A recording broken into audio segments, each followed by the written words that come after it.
চোখের পানি ছেড়ে কান্না করতে আরম্ভ করেছে। বলে রব্বুল আলামিন, আমি আব্দুল্লাহকে এত মহব্বত করেছি গো রব্বুল আলামিন, আমি এত মহব্বত করেছি, আমি এত প্যার করেছি গো রব্বুল আলামিন, যে আব্দুল্লাহকে না দেখতে পেলে আমি আব্দুল মুতাল্লিব থাকতে পারি না। ওই আব্দুল্লাহ যদি দুনিয়ার জমিনে না থাকে আমি কেমন করে জীবনটা কাটাবো? আব্দুল মুতাল্লিব সবরে পড়ে যাওয়ার পরে আজকে ডান দিকে বাম দিকে ঘুরে যায়, চোখের পানি ছেড়ে কান্না করে যায়। ওইদিকে ঘরের মধ্যে থেকে আমিনা রাদিয়াল্লাহু তাআলা আনহা বেরিয়ে যাওয়ার পরে শ্বশুর মশাই আব্দুল মুতাল্লিবের দিকে দৌড়াতে আরম্ভ করলেন। দৌড়াতে দৌড়াতে আব্দুল মুতাল্লিবের হাত কাটা ধরে নেওয়ার পরে আজকে চিৎকার মেরে বলতে আরম্ভ করলেন, বলেন আব্বা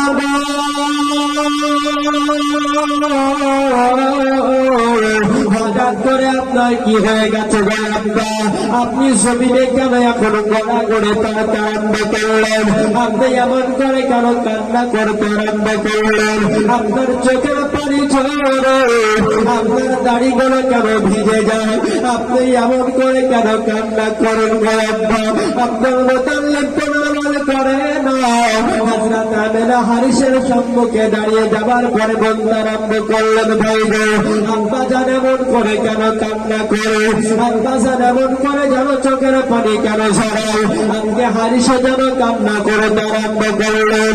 একদিকে আব্দুল মুতাল্লিব কেঁদে যায়, আরেকদিকে হযরত হারিসও কেঁদে যায়। আমিনা বলে, শোনেন গো আপনারা কেন কান্না করেন? আপনাদের কান্না করার কারণটা একটু বলুন। আব্দুল মুতাল্লিব আমিনার হাত খানা ধরে নেওয়ার পরে আমিনার চেহারার দিকে তাকানোর পরে চোখের পানি ছেড়ে কাঁদতে কাঁদতে বললেন, বৌমা তবু আমার বাবা আমিনার সামনে আমার ছোট্ট বেটা বলে যেন টুকরা আব্দুল্লাহ, যিনি হলেন তোমার স্বামী, তোমার স্বামীকে আল্লাহ তাআলা পছন্দ করে নিয়েছেন। আমিনা প্রশ্ন করলেন, আব্বা গো আপনার কথাটা যেন বুঝতে পারলাম না। আব্দুল মুতাল্লিব বলে, আজকে আব্দুল্লাহকে আল্লাহ তাআলা পছন্দ করে নেওয়ার পরে আব্দুল্লাহকে আল্লাহ তাআলা মৃত্যু দান করেছে। আজকে তোমার স্বামী আব্দুল্লাহ আর দুনিয়ার জমিনে বেঁচে না।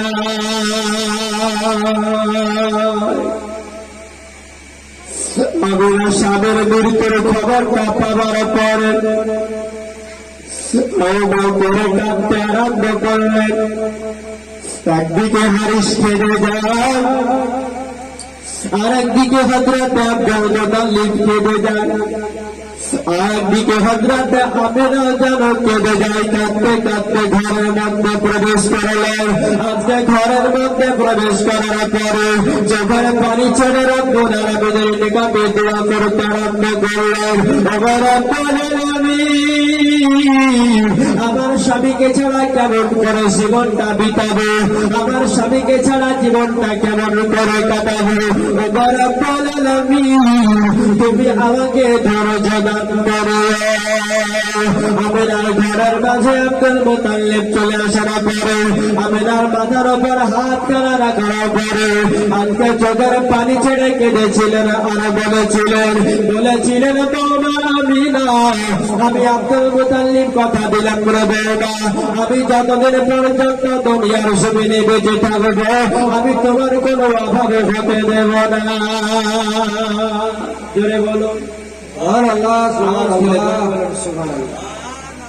আমিনার মাথায় হাত দিয়ে আব্দুল মুতাল্লিব বোঝাতে আরম্ভ করেছে, আমিনা যতদিন পর্যন্ত আমি বেঁচে থাকবো ততদিন পর্যন্ত আমি তোমার কোনো কষ্ট পেতে দেব না। জোরে বলো শায়ের বলছেন, ঘুমে মোহাম্মদ জোরে বলেন তো সুবহানাল্লাহ। হাত উঠিয়ে বলেন ইয়া রাসূলুল্লাহ, হাত উঠিয়ে বলেন ইয়া রাসূলুল্লাহ। আব্দুল মুতাল্লিব যখন বৌমাকে সান্ত্বনা দিচ্ছিলেন সেইটিকে লক্ষ্য করে কবি একটা গজল লিখেছেন, শোনার মুহূর্তে শোনার আগে চিৎকার মেরে জোরে একবার বলুন সুবহানাল্লাহ। বাবা বলেন ওগো আমিনা, আমি থাকতে চিন্তা করো না। জোরে বলো আমিনা কান্না করে আপনার মোতামকে বোঝাই, তোমার এই বাবা আছে, এই বাবা থাকতে তুমি কান্না করো না, চিৎকার করো না, বলুন সুবহানাল্লাহ। বাবা বলেন ওগো আমিনা, আমি থাকতে চিন্তা করো না, যিনি আছেন তোমার গর্ভেতে সারা বিশ্বে তুলনা হবে না। নবী ছাড়া জান্নাত পাবে না,